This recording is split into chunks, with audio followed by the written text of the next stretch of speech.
we have a little issue today. We had to move our parking spot. So while we were changing our moorings, a friend came up and said, "Yeah, I didn't see any water coming out the back of your engine. All I saw was steam," which is not cool. So on investigation, I found that our sea strainer has some stuff in it. I didn't think it was enough to cause a cooling issue, but we're gonna clean this out, and I'm gonna change the impeller, make sure the impeller hasn't been damaged, and then we'll carry on. Hopefully this will resolve the cooling issue. So first thing to do was shut off the seacock, so it is closed, and now I'm just draining the sea strainer. So the sea strainer is mostly drained.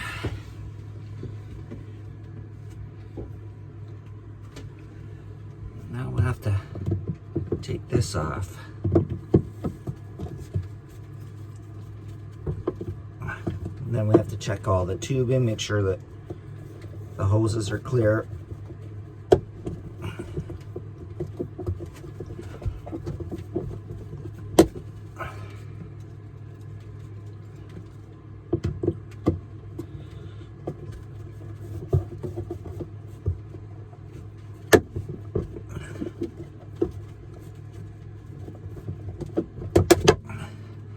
I was hoping we never have to take this off again.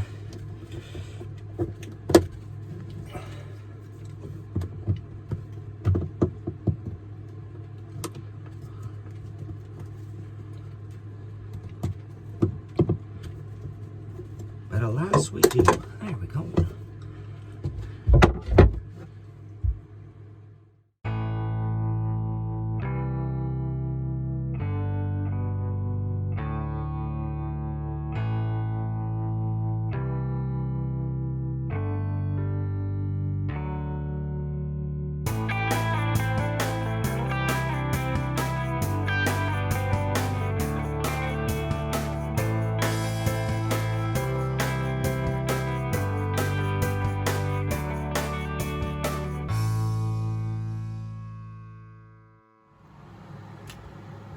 Oh, there we are. The strainer is out, and look at all this crap that's in here. Holy moly, where we got that, I don't know. Well, that could be just enough to make our engine run hot. You think it would have to be more. We did have it plugged more, but all right. Well, this goes in the garbage. So I ended up pulling off the strainer off the hoses, because it was going to be a bear to get all these cleaned up, but I think we are successful. And I don't want to mess with it too much, because it's the only one I got. So if I break it, then I'm really in a pickle. Anyway, we'll assemble it, and then I'll put it on and attach it, and this should be done. Oh, I still got to check the hoses, make sure that they are free and clear. That'll be fun. All right, so I just ran a rod through the hoses. They seem to be pretty clear, so oh, we know. And I let some water run through there, so it seemed to come out all right. So I think our hose pathways are patent. And now it's just attach everything.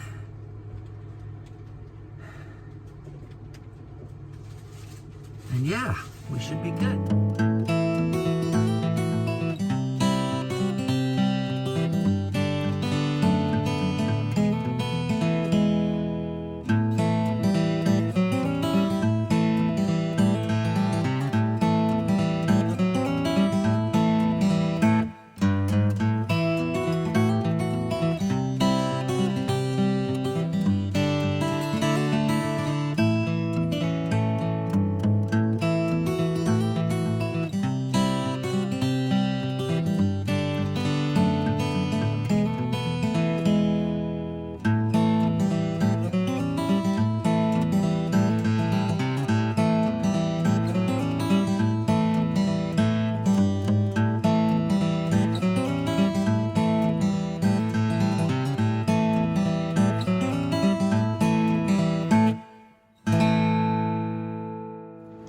Today's going to be a challenge.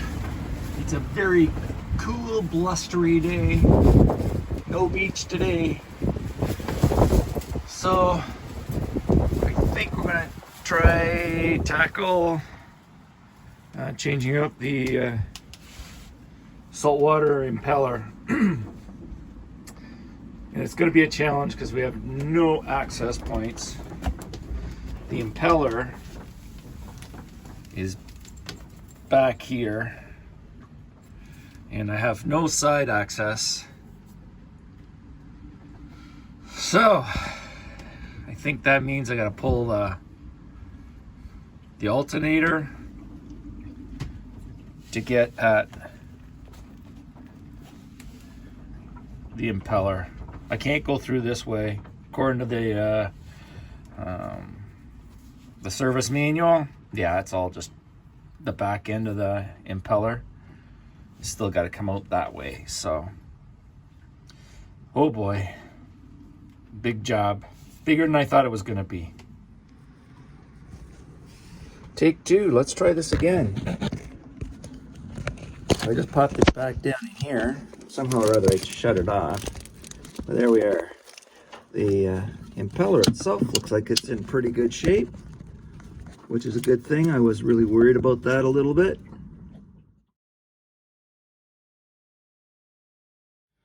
Okay, so we've got it all reassembled. The water's been turned back on. I think I turned the water back on. The water's turned back on. All right, let's go see what happens.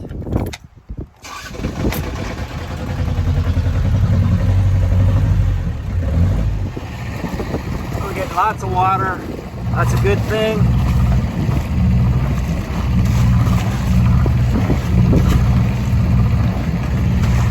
Yay! I would say mission accomplished on this blustery day. Good morning, this is seat install 2.0. Second seat's been completed. Yeah, now it's just installing the brackets here, and I've got the cleats cut, pre-drilled. So now it's just pre-drilling the spot on the fiberglass for the cleats, and we'll get this all installed.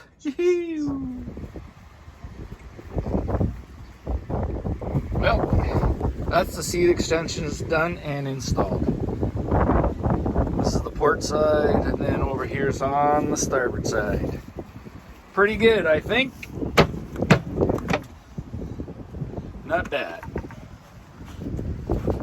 There we go. So now we can just carry on. If you're behind the wheel, you don't have to worry about stepping through. You just step over and done. Yay! Another project off the list.